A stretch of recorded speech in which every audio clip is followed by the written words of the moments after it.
अगर आपसे कोई बोले कि 2 पैसे या 2 रुपए में भी राज्य यानी कि पूरा का पूरा देश हारा जा सकता है या जीता जा सकता है, क्या आप मेरी इस बात पे विश्वास करेंगे? आप सोचेंगे कि ये आदमी कैसा है, अजीब-सी बात कर रहा है। नहीं, मैं बात ठीक कर रहा हूँ। 2 पैसे या 2 रुपए से भी देश जीता जा सकता है और उसकी वजह से हारा जा सकता है। एक कहानी सुनाता हूँ।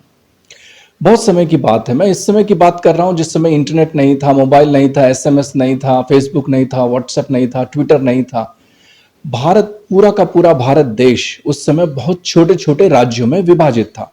राजा-महाराजाओं का राज हुआ करता था और इंफॉर्मेशन यानी कि संदेशा भेजने के लिए या संदेशा मंगवाने के लिए घुड़सवारों का प्रयोग किया जाता था।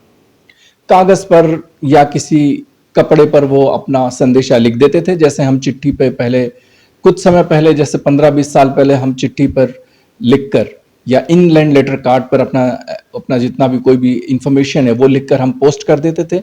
वैसे पोस्ट नहीं होता था पर वो कागज पर या किसी कपड़े पर वो अपना संदेशा लिख देते थे। उस पर अपने अपने राज्य की मोहर लगा देते थे, जिसको स्टैंप बोलते हैं आज की भाषा में।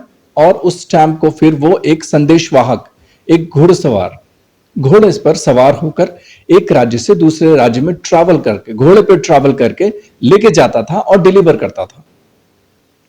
तो एक राज्य था जो बहुत ही अच्छे राजा द्वारा शासित था। उस राज्य की प्रजा बहुत ही सुखी थी, समृद्ध थी और राजा अपनी प्रजा को अपने बच्चों के समान प्रेम करता था, बहुत ही अच्छे से उन सबका पालन पोषण करता था, बहुत अच्छे से प्रजा का देखभाल करता था। तो और सब कुछ काम बहुत अच्छे से चल रहा था। तो जब राज्य बहुत अच्छा होगा, प्रजा बहुत अच्छी होगी, समृद्ध होंगी, तो सीधी सी बात है तुमसे जलने वाले लोग भी बहुत सारे पैदा होंगे कि आसपास के लोग, उसके बहुत सारे दुश्मन भी थे। तो दुश्मनों ने प्लान बनाया और कुछ प्लानिंग कर रहे थे। अभी राजा को पता तो चला कुछ प्लानिंग कर रहे थे। तो राजा ने अपने संदेशवाहक को बुलाया और बोला कि तुम अपने घोड़े पर सवार हो जाओ और मेरा ये मैसेज मेरे दोस्त को पहुंचा के आओ। तो वो पहुंचा के आ गया। उस समय उसका दोस्त जो था वो काफी दूर रहता था, तो उसको 10-15 दिन की यात्रा थी, उसकी घोड़े पर 10-15 दिन की यात्रा। तो वो अब उसके दोस्त राजा के मित्र को वो संदेश पहुंचा के आया। 15 दिन उसको लगे और आने के बाद वो बहुत थक गया। और इन द मीन वाइल उसमें क्या हुआ कि घोड़े की जो पांव होता है, घोड़े के पांव में घोड़े की नाल लगी होती है। आप सब समझते हैं, मुझे पता है, आज सब जानते हैं कि घोड़े की नाल क्या होती है। घोड़े की नाल की एक कील निकल गई थी, इसकी वजह से वो नाल लूज हो गई थी। अब आपको पता है कि घोड़े के पांव में चोट ना लगे या उसको दर्द ना हो दौड़ते समय और वो कंफर्टेबली दौड़ पाए, इसीलिए घोड़े की लोहे की नाल लगाई जाती। घोड़े के पांव में लोहे की नाल लगाई जाती है और वो लुहार लगाता है और उस कील बाकायदा उसके पांव में फिक्स की जाती है, ठोकी जाती है। तो उस संदेशवाहक ने, उस घुड़सवार ने सोचा कि अभी क्या 2 पैसे की कील है, 2 रुपए की कील है, आज नहीं तो कल कभी भी लगवा लूंगा, कौन सी बड़ी बात है। उसका घोड़ा वो घोड़े को एक बार लेके जा रहा था तो किसी लोहार ने उसके घोड़े के पांव की आवाज सुनी और बोला कि तुम्हारे घोड़े की पांव की जो नाल है वो लूज है, तो तुम इसको ठुकवा लो, मैं अभी इसको ठोक देता हूं, अभी उसमें एक कील लगा देता हूं, उसको फिक्स कर देता हूं। तो घुड़सवार ने बोला कि ये इतना कोई बहुत बड़ा अभी कोई ऐसी कोई इमरजेंसी भी नहीं है, ऐसी कोई सिचुएशन भी नहीं है कि अभी के अभी इसको इमीडिएटली इसको ठीक कराना है, मैं करवा लूंगा, बाद में करवा लूंगा, कल करवा लूंगा, परसों करवा लूंगा।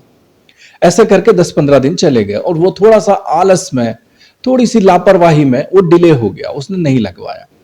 इतने में हुआ क्या, क्योंकि राजा का राज्य बहुत समृद्ध था, बहुत राजा अच्छा था, उसकी प्रजा बहुत अमीर थी और अच्छे से रहती थी। तो आस पड़ोस के जो राजा जो उससे जलते थे, उन लोगों ने प्लानिंग करके उस पर राज्य पर अटैक कर दिया। उस राज्य पर अटैक किया तो राजा ने तुरंत उस घुड़सवार को बुलाया, बोला भाई मेरे पास जो सेना है वो कम है, अगर मैं अपनी सेना से इन सारे राजाओं का मुकाबला करूंगा तो निश्चित रूप से हार जाऊंगा। तो तुम एक काम करो, तुम ये मेरा लेटर लो और ये लेटर लेके तुम मेरे दोस्त के पास वापस जाओ और उसको इमीडिएटली बोलो कि अपनी सेना लेके आए ताकि मेरी मदद हो सके, वो मेरी मदद कर सके और मैं अपने राज्य या अपना देश बचा सकूं।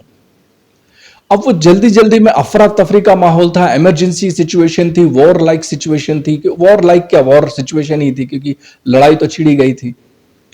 उसमें वो ये उसको याद ही नहीं आया कि घोड़े की नाल लूज है और घोड़े की वो जो नाल है उसको फिक्स कराना है, उसको ठीक करना था, और वो 2 पैसे की बात थी उस समय।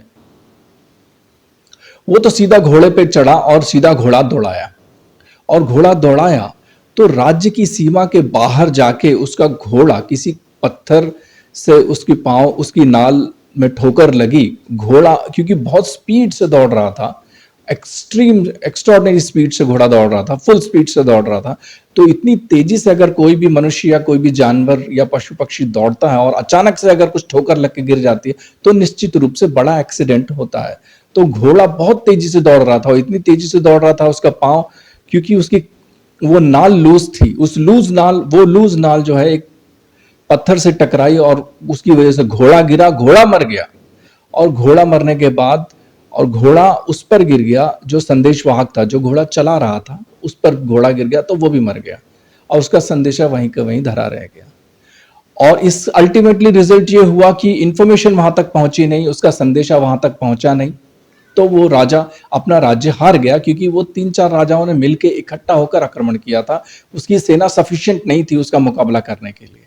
अगर वो जीत सकता था, बच सकता था, अगर उसका दोस्त के पास अगर उसकी इंफॉर्मेशन पहुंच जाती, उसकी चिट्ठी पहुंच जाती, लेकिन वो 2 पैसे की लापरवाही की वजह से या आलस की वजह से या उस इश्यू को इमीडिएटली फिक्स नहीं किया गया, उसकी वजह से वो पूरा का पूरा अपना राज्य हार गया। तो ये वो कहानी थी, और ये वो कहानी थी जिस जो जो ये बताती है कि 2 पैसे की भी कितनी कीमत होती है। आप कोई भी काम करें तो उसको इमीडिएटली कर डालें। आज का काम कल करूंगा, कल का काम परसों करूंगा, परसों अभी बहुत समय है, ये सोचना व्यर्थ है। अगर कोई काम इंपॉर्टेंट है, अगर कोई काम अर्जेंट है, या कोई काम जो ऐसा है जो बेसिक नीड है, तो आप उसको इमीडिएटली खत्म करें। Thank you.